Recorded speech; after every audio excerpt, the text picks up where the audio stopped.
بسم الله الرحمن الرحيم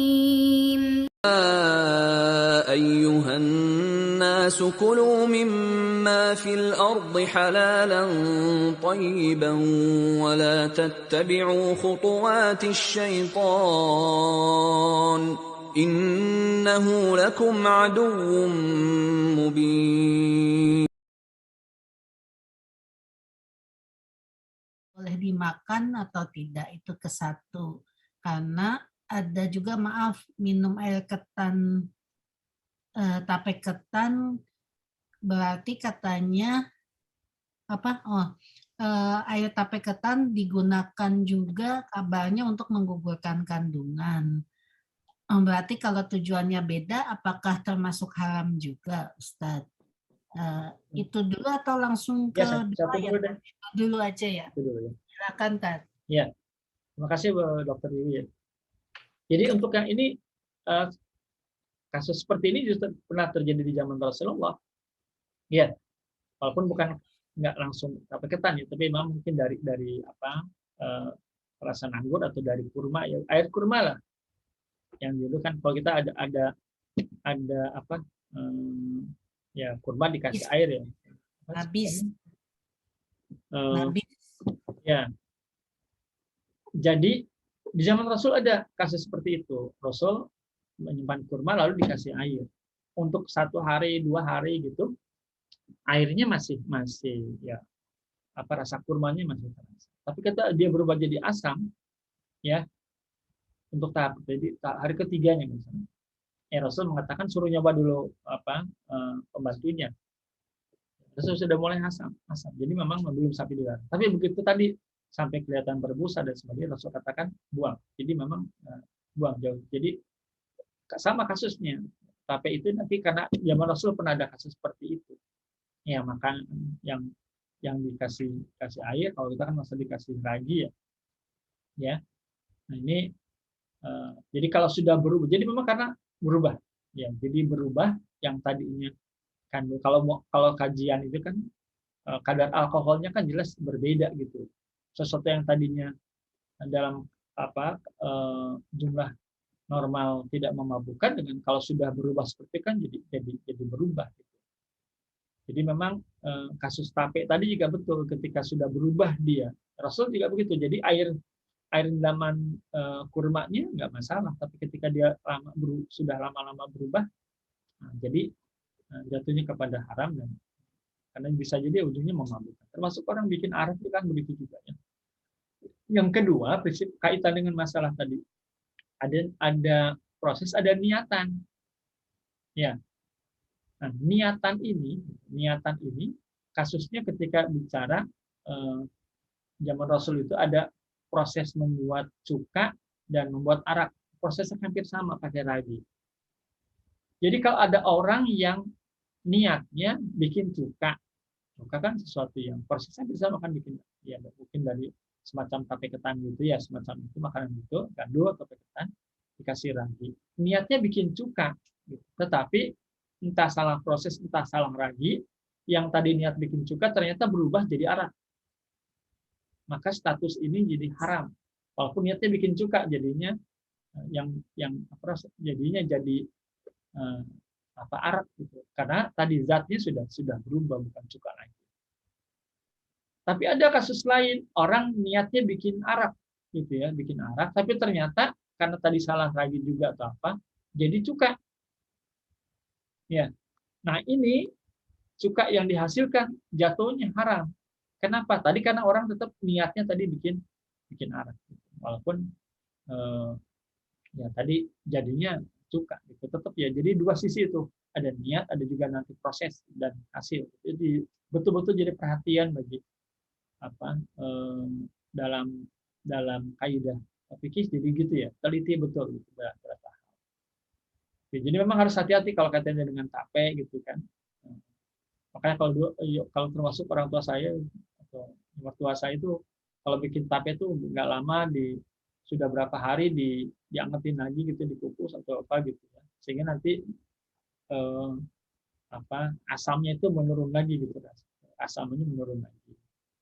Ya Allah, untuk kaitannya seperti itu untuk yang tape ya. Ya.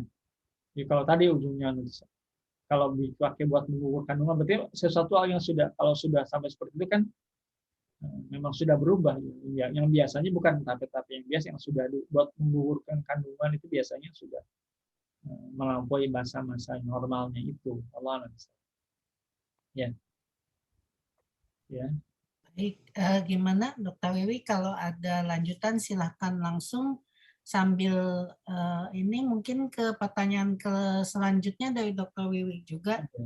Tatmul, kriteria hewan menjijikkan yang haram batasannya apa ya Ustadz? Soalnya seperti di daerah Indonesia Timur ada cacing laut yang dimakan, ada juga ulat sagu yang dimakan. Syukron. Silakan Tat. Ya, jadi memang betul untuk kaitannya dengan perbedaan pendapat ulama tentang kaitan yang menjijikkan itu, kalau para ulama memang ujungnya berpendapat bahwa yang jadi karena Rasulullah itu orang Arab gitu, Rasulullah orang Arab, maka jadi rujukannya juga budaya yang memang berlaku di masa itu yang pertama ya pendapat ulama yang sebagian besar yang menjijikkan bagi masyarakat Arab ya hari dia berlaku. Tapi di zaman Rasul ya. Yang kedua kasusnya ya di zaman Rasul kasus apa biawak atau apa ya. Jadi memang ada hewan yang Rasul tidak mau memakannya karena tadi bagi Rasul menjijikkan, tapi Rasul membolehkan sahabatnya yang memang tidak merasa jijik untuk memakan. Jadi betul untuk kaitan menjijikkan ini memang jadi sangat relatif, makanya tidak semua ulama sepakat dengan kaidah ini, gitu. Kaidah menjijikkan dalam arti rasa ya. Kalau habis itu kalau tadi menjijik dalam artian tadi kaitan dengan hukum. Kalau jijik yang tadi menjijikan misalnya lele yang dipelihara di septic tank gitu kan, itu jijik, itu umum lah berkaitan. Makanya tadi ada ukuran menjijikan bagi orang yang punya lurus ya, punya kewajaran gitu. Kaitan seperti itu. Kalau jijik dalam artian si bekicot, kasus bekicot ya, bekicot itu juga sama, para ulama sebagian besar justru tidak masuk kategori bekicot diharamkan karena menjijikannya, tidak ya. Jadi bukan dia juga, jadi dalil pertama, dalil yang menunjukkan mengharamkan bekicot itu pada sisi menjijikan juga nanti sifatnya relatif, makanya sebagian ulama juga membolehkan karena ya nggak masuk bagi orang yang nggak merasa jijikan boleh gitu ya. Lalu yang kedua ya alasan karena hidup di dua alam juga nanti secara dalil itu lemah ya, secara dalil lemah. Jadi makanya kasus bekicot juga nanti sebagian besar ulama membolehkannya ya. Gitu ya. Ini baik, menyambung ini ya supaya masih dalam satu nafas. Lanjutan dari Minul nih Mira Chandra, kategori menjijikan tadi jadinya apakah bersifat haramnya berbeda dari tiap orang, kurang lebih begitu ya Tat ya, karena menjijikan bagi satu pihak belum tentu jijik bagi yang lain. Iya, makanya jadi sama dengan gitu ya. Jadi gini, kan ada halal ada thayyib gitu ya, ada halal atau thayyib. Kalau yang halal haramnya jelas sebetulnya ya beberapa prinsipnya. Nah, kasusnya sama gitu maksud saya. Memang ada beberapa keharaman yang berlaku sifatnya personal. Kasusnya kasus tadi saya bilang tadi, yang thayyiban itu. Saya punya masalah dengan lambung. Ya, maka ketika saya memaksakan diri makan yang pedas-pedas gitu, jatuhnya problem jadi haram sebetulnya. Kenapa? Akan membahayakan diri jadinya. Bagi saya makan yang pedas itu jadi haram gitu. Ya. Karena tadi bagi saya itu membahayakan diri saya. Tapi bagi orang lain yang memang nggak ada masalah, makan yang pedas nggak masalah gitu. Jadi ada keharaman kan gara-gara tadi bisa karena membahayakan. Oke, karena membahayakan. Sedangkan yang standar menjijikan memang jadi relatif, makanya tidak semua ulama sepakat gitu untuk menjijikan ini jadi sebuah standar. Jadi bahasa kita Rasul katakan tidak haram secara mutlak gitu. Ya, tidak haram secara mutlak. Karena Rasul kasus-kasus tadi dia. Jadi kalau kalian mau, ya silakan. Berarti kan nggak haram betul. Tapi bagi saya nggak mau makan. Bagi saya. Jadi betul untuk standar menjijikan memang berbeda pendapat ulama. Sebagian besar tidak bisa dijadikan patokan halal dan haram. Ya, paling tidak thayyib dan tidak thayibnya saja paling. Allah alam bisawab. Gitu ya. Ini Baik. mungkin yang Ini kayaknya pertanyaan selanjutnya jadi dua. Satu mungkin yang Mila tadi nggak nyambung ya, terpisah. Kalau soal kepiting dan rajungan, kata teman kepiting jadi halal karena sudah ada fatwanya. Itu satu. Terus nyambung aja ya Tat ke pertanyaan dari Lia soal obat herbal Cina. Karena tidak ada label halal, namun sudah umum dikonsumsi, termasuknya subhat atau haram. Ya. Silakan, Mbak. Kalau memungkinkan kita mencari informasi, kalau memungkinkan kita cari informasi tentang proses obat dan sebagainya, ya. Jadi maksud saya ada ikhtiar dulu gitu, ya, ada ikhtiar untuk memastikan gitu. Tadi kan kaitannya memang karena misalnya budaya mereka nggak kenal halal haram ya, kayak apa ada unsur babi atau tidak, poin-poin itulah yang pokok gitu ya. Nah, itu memang ada ikhtiar dulu kalau memang memungkinkan kita. Jangan juri itu. Tapi kalau memang katakanlah dari zatnya secara umum kita melihat bahwa ini dari rasa ataupun yang memang memungkinkan ini, kita yakin nggak ada unsur-unsur yang tadi haram tadi, maka ya silakan tetap dikonsumsi sampai nanti ada informasi, oh ternyata obat tertentu ini diprosesnya lewat hal-hal yang haram, maka jelas itu haram. Jadi kembali ke, kalau tidak ada informasi yang jelas, kembali ke hukum awal. Kalau ulama gitu, hukum awal apa ya tadi halal semua sampai ada informasi memang yang mengharamkannya. Saya sih lebih melihat ke sana ininya ya, gitu ya. Kepiting tadi. Kalau kepiting tadi, karena dalil yang mengharamkan hewan yang hidup di dua alam itu sangat lemah. Tapi jadi jelas kepiting itu dihalalkan. Ya, sebagian ulama menghalalkan. Jadi jumhur ulama ya sedikit lah gitu yang kepiting, kemudian kalau katak diharamkannya bukan karena dua alam ya. Bukan karena dua alam kalau katak. Karena termasuk hewan yang tidak boleh dibunuh tadi. Ya, jadi udah langsung menjawab pertanyaan Dokter Wiwi lanjutannya nih ya Tat ya. Iya, jadi kalau katak itu bukan karena dua alamnya ya, karena dia salah satu hewan yang memang tidak dibolehkan. Diperintahkan ya.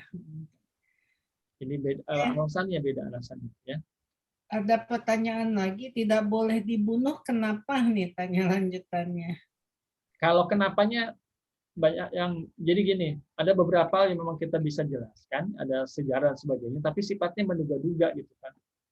Tapi memang kalau bahasa hadisnya seperti itu gitu. Memang bisa sih dirujuk apa gitu. Ada misalnya cicak, kan ada dulu katanya cicak termasuk perjasa ketika Rasulullah hijrah. Tapi itu kan sifatnya menduga-duga. Tapi ini letterlek saja, kita sementara ini samina wa ta'on aja dulu gitu sebelum kita tahu alasan asal yang lain ya, bisa. Walaupun ditelusuri bisa ya. Ya, bisa. Jadi ada beberapa yang sifatnya temporer, misalnya pengharaman keledai. Rasulullah pernah juga mengharamkan keledai ya, termasuk yang. Nah, sebagai ulama menyebutkan pengharaman keledai itu sifatnya adalah kondisional, karena saat itu ketika kalau keledai dikonsumsi itu terus-menerus gitu, artinya dia akan menyebabkan atau tunggangan kan sangat dibutuhkan saat peperangan gitu. Jadi diharamkan. Ini sebagian pendapat ulama. Tapi karena ulama ini mengatakan karena pernah diharamkan maka jatuh hukum seterusnya. Gitu. Alam ini memang berbeda pendapat. Jadi beberapa hewan yang disebutkan diharamkan, ya dibunuh gitu, ataupun sebaliknya disuruh dibunuh, memang tidak semuanya ada penjelasan yang katakan logis. Tapi memang Rasul mengatakan demikian. Kita lihat saja. Nanti alasan itu belakangan gitu. Alasan itu belakangan. Jadi sama saja kan karena ketaatan kita kepada Allah dan Rasulnya. Alasan babi misalnya gitu kan. Diharamkannya sekali lagi bukan karena cacing, bukan karena cacing. Babi haram kan memang Allah haramkan. Itu saja. Gitu. Noisan ya. Noisan pokoknya kepatuhan aja. Ya betul. Saya sih lebih senang ke sana. Jadi nggak usah juga repot-repot kita cari alasannya sehingga nanti baru taat kalau ada alasan. Baik, nih kayak soal kuliner ibu-ibu semangat nih, ada pertanyaan lanjutan nih Tad. Jadi Bu Retno dulu Ini tadi Aceh saya dari malah lihat nanti Bu Retno. Bu ya, Oh, Retno ya. barangkali ini udah lama tidak bergabung, kabarnya sehat-sehat. Jika ada mau tanya langsung nih, atau Ustadzmu pengen menyapa dulu ke Mbak Retno nih, Ya, soalnya alhamdulillah baru juga gabung. selamat bergabung. Iya, selamat bergabung. Ini lanjutan dari Mira, ayam halal karena cara potong dan lainnya bisa menjadi haram. Tapi bagaimana dengan orang yang tinggal lama di suatu negara yang toko halalnya boleh jadi jarang atau nggak ada? Ya. Kayak darurat ini Maya. Ya, betul. Ya betul, ketika di negeri-negeri yang minoritas Muslim, yang pertama ada ikhtiar maksimal untuk dia mendapatkan tempat-tempat makan yang halal gitu ya. Kemudian kalaupun jadi kalau apalagi memang ada hati-hati masalah daging, masalah daging terutama daging. Kalau masalah berkaitan tidak dengan daging itu pun nanti kan kaitan nanti khawatirnya mengandung alkohol dan sebagainya ya. Karena mereka. Tapi kalau lebih utama masalah daging. Jadi ada ikhtiar maksimal. Walaupun sekali lagi kalau yang kita konsumsi itu secara zatnya adalah halal, ya secara zat adalah halal, maka dalam kondisi di wilayah yang memang sulit ya atau tidak mudah mendapatkan yang halal, maka sama saja dengan ketika kita tadi di pasar tadi gitu, di pasar. Nah, maka dibedakan memang para ulama agak membedakan ketika negeri non muslimnya itu adalah negeri yang Nasrani, agak dibedakan ketika hukumnya dengan masalah yang non Nasrani atau Yahudi. Karena kan Nasrani Yahudi masih ada harapan dia dikategorikan ahli kitab. Kalau ahli kitab kan dihalalkan sembelihannya. Nah, kalau negeri yang komunis, ya seperti Cina, Rusia, nah itu memang lebih hati-hati lagi. Karena sembelihannya mereka itu sudah memang jadi harus yakin bahwa memang ada ada penjelasan bahwa ya daging ini kan ada juga beberapa negara yang memang ya agak peduli ya hal-hal seperti ini, ada label halalnya dan sebagainya. Itu mungkin yang lebih. Jadi memang kalau untuk negeri yang minoritas Muslim betul-betul agak ekstra, tapi juga tidak harus tadi tidak boleh berlebihan juga. Ya, jadi kalau secara jenisnya kita yakin itu, apalagi ikan misalnya kan yang sudah jelas nggak ada masalah, gitu ya, tetap dibolehkan. Walaupun pasti kan motongnya nggak pakai masaknya nggak pakai bismillah. Sudah, kita pas makannya saja pakai bismillah. Kita yakin kehalalannya. Lalu ada kekhawatiran nanti gimana bumbu-bumbunya segala macam. Ya, jadi kalau hal yang tadi berlebihan, kita nanti para ulama mengatakan paling tidak ketika mengkonsumsinya ketika pakai bismillah, mudah-mudahan itu ya bisa menutupi hal-hal yang memang kurang. Tapi kalau kalau memungkinkan kita mau lebih hati-hati lagi karena kehati-hatian, ya silahkan gitu, itu kan pilihan. Tapi jangan salahkan juga ketika ada orang lain Muslim yang memang dia tidak memberatkan diri gitu. Ketika yakin jenis makanannya adalah halal, dia memakan minimal mengkonsumsi dengan bismillah, ya sudah lakukan itu. Tapi kalau memang ada alternatif lain makanan yang memang bisa menggantikan dan itu diyakinkan halal, silakan. Jadi memang syariat itu memang di sini syariat sifatnya fleksibel tapi tetap taat asas gitu. Poin-poin pokoknya yang di sana. Ya. Jadi satu sisi dia berikhtiar maksimal dulu mencari yang jelas-jelas halal gitu. Nah, kalau memang ketemu dengan yang sifatnya tadi meragukan dia akan tinggalkan. Tapi kalau lebih cenderung dia bisa meyakinkan ini adalah halal, ya silakan. Ya. Jadi jangan jauh-jauh mungkin ke luar yang mungkin Bali aja misalnya di Bali kan itu juga banyak hal ya. Iya, agak susah. Tapi ya dia bisa memilih dulu gitu maksimal di ikhtiar. Kalaupun ketemu tadi dengan masakannya ayam sebagainya, yang yakin secara jenisnya dia akan halal. Ya, tetapi paling tidak pas walaupun terpaksa kita memakannya, kita ya jangan lupa mengucapkan basmalah. Mudah-mudahan itu bisa menghapuskan keraguan kita. Ya. Ya, baik Ustadz. Selingan dulu nih laporan Bekasi sudah 2,6 teman-teman yang masih berminat untuk bergabung donasi kita yang sifatnya sekali saja ini untuk dai pedalaman yang pada dua pekan sebelumnya pernah disampaikan di kajian kita. Silahkan, mudah-mudahan minggu besok kita sudah bisa menyerahkan secara langsung, secara tunai. Masih ditunggu sampai hari H-1 hari penyerahan kita. Lanjut mungkin sambil nunggu yang lain nih, kan lagi kekinian nih soal haramnya makanan atau tidak bisa terbitnya, maaf, bukan haramnya, tidak bisa terbitnya fatwa halal label ya pada makanan dengan nama-nama yang tertentu seperti yang kemarin heboh ya tadi ya.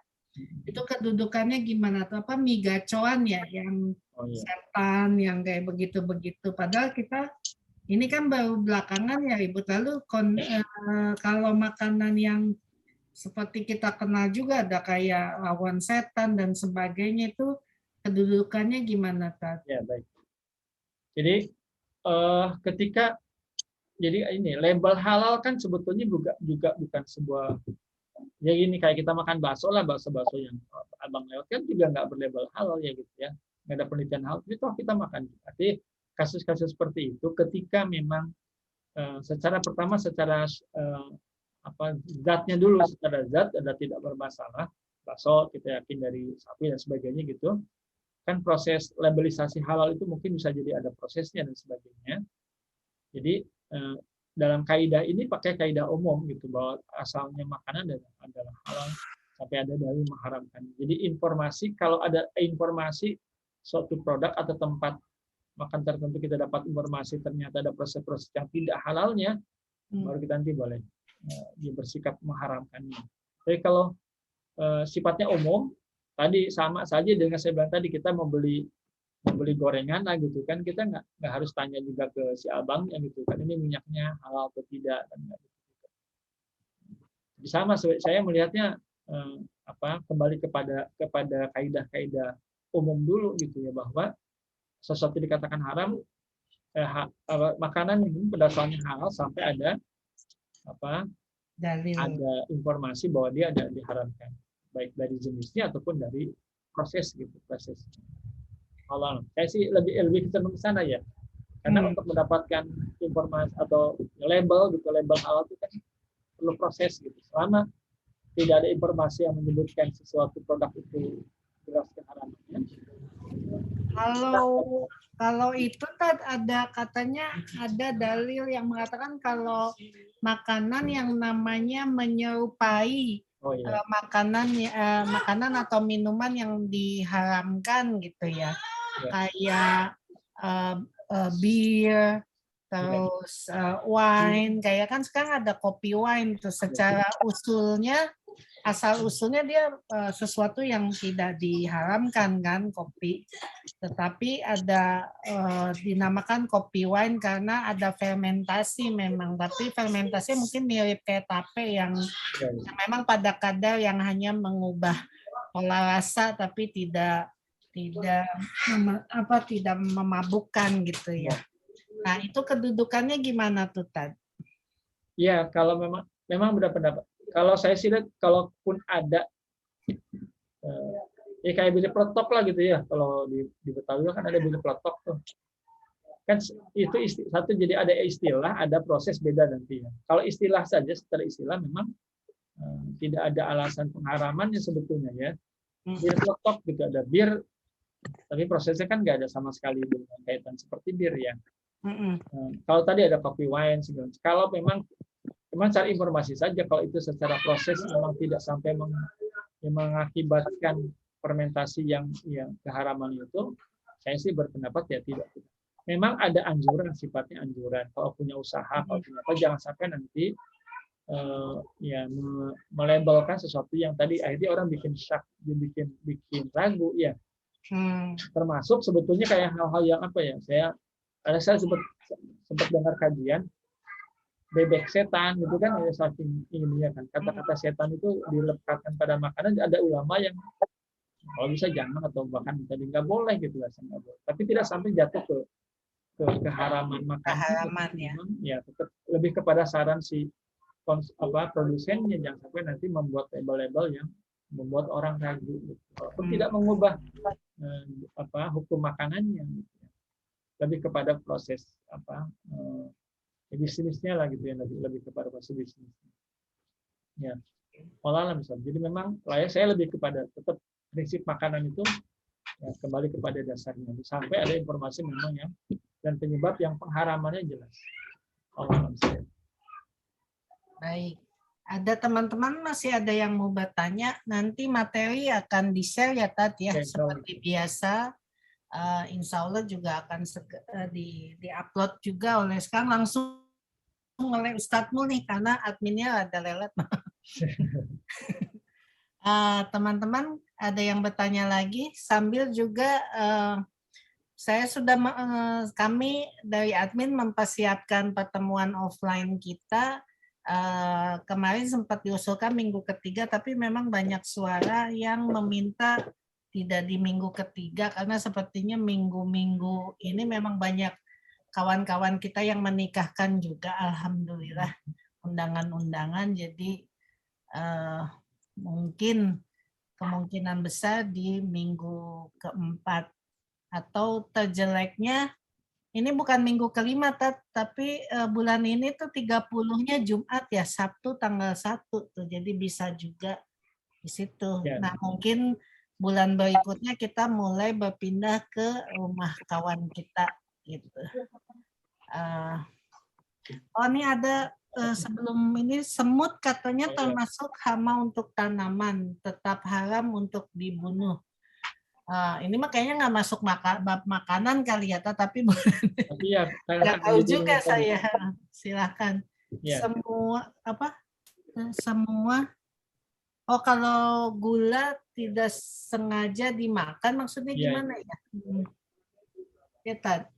Semua tidak sengaja kemakan.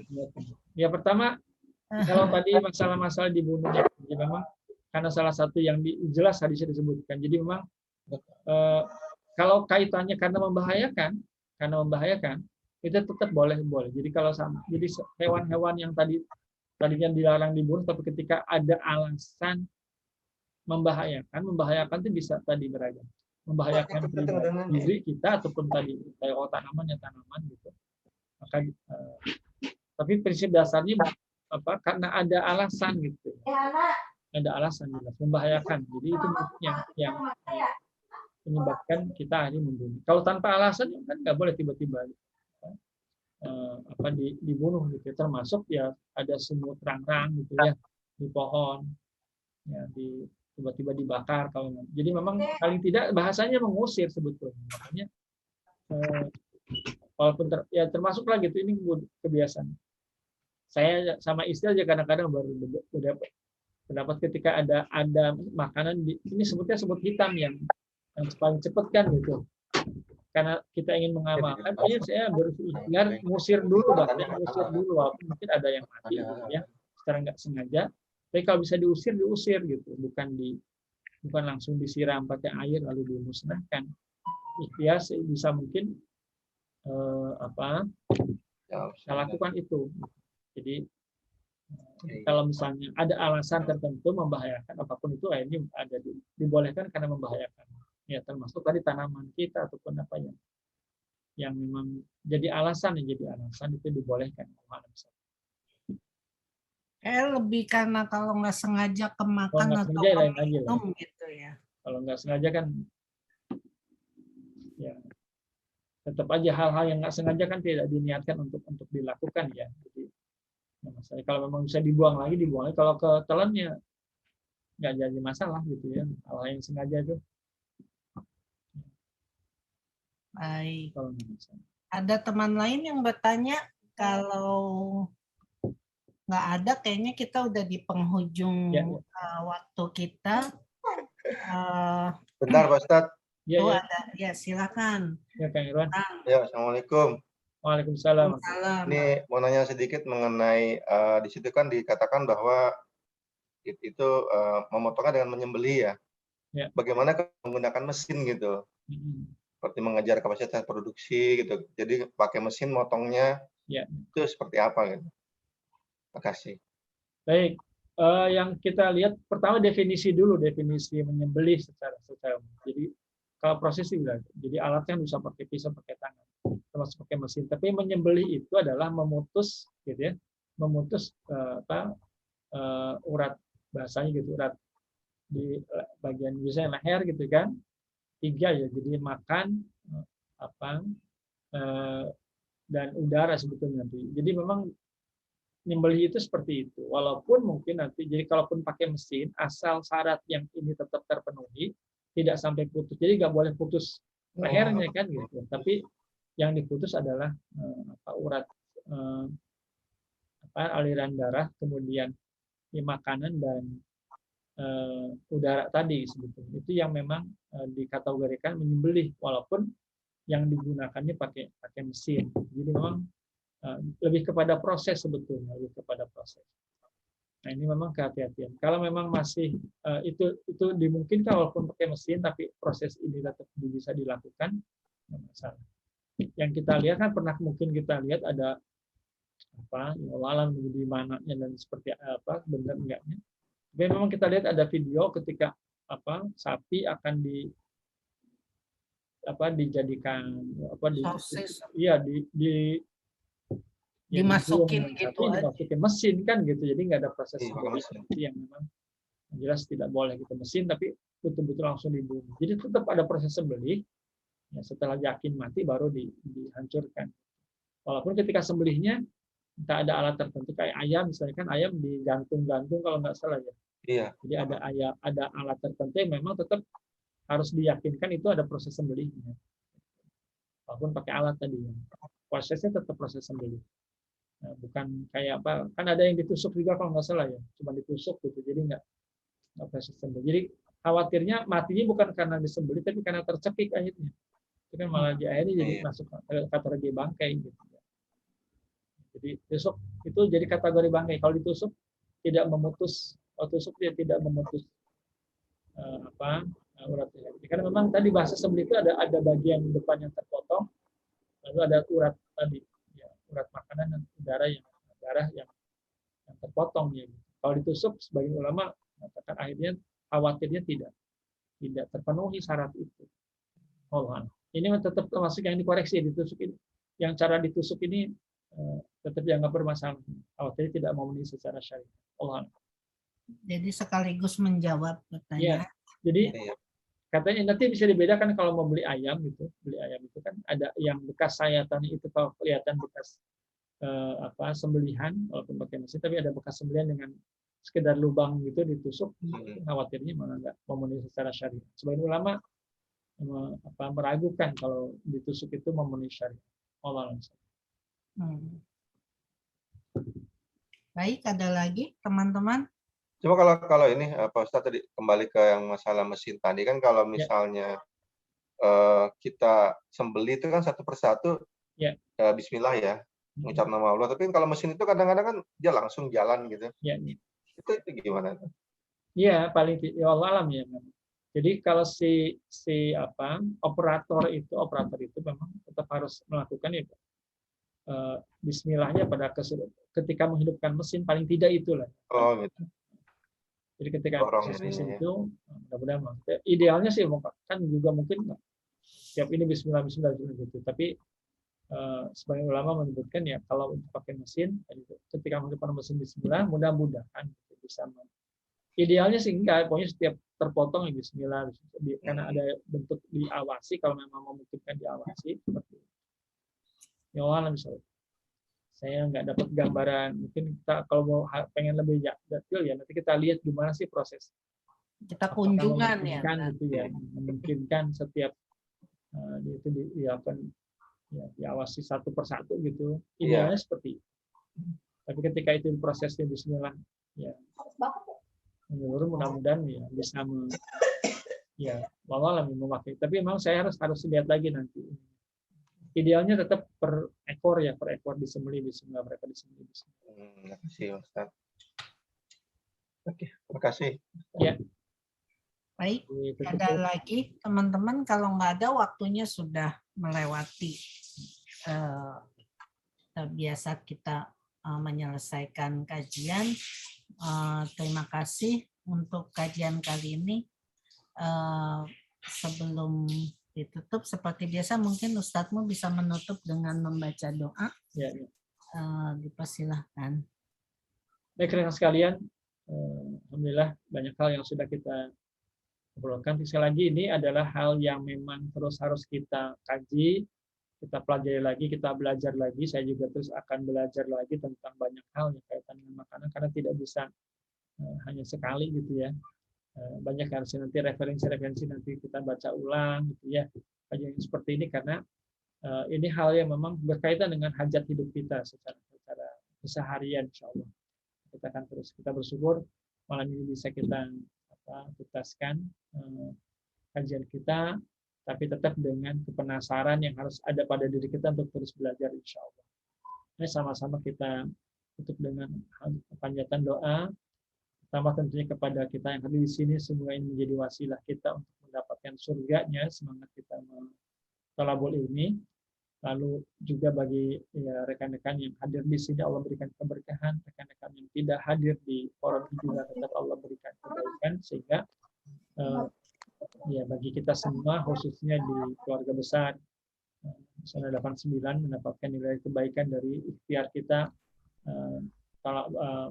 taklim di media Zoom ini. Bismillahirrahmanirrahim. Alhamdulillahirabbil alamin. Allahumma shalli wa sallim ala Muhammadin wa ala alihi wa sahbihi ajmain.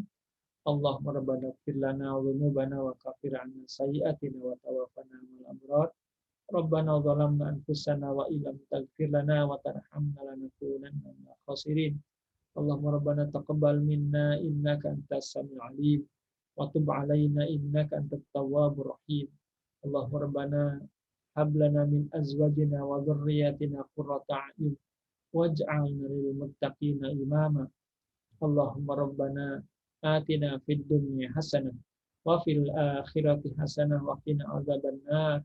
Subhanaka rabbika rabbil izzati amma yasifun wa salamun alal mursalin walhamdulillahi rabbil alamin. Tetap subhanakallahumma bihamdika asyhadu an la ilaha illa anta astaghfiruka wa atubu ilaik. Assalamualaikum warahmatullahi wabarakatuh. Doa tadi sekaligus juga sudah dibacakan doa penutup majelis. Terima kasih teman-teman semua. Alhamdulillah kita ketemu lagi insya Allah di pekan depan.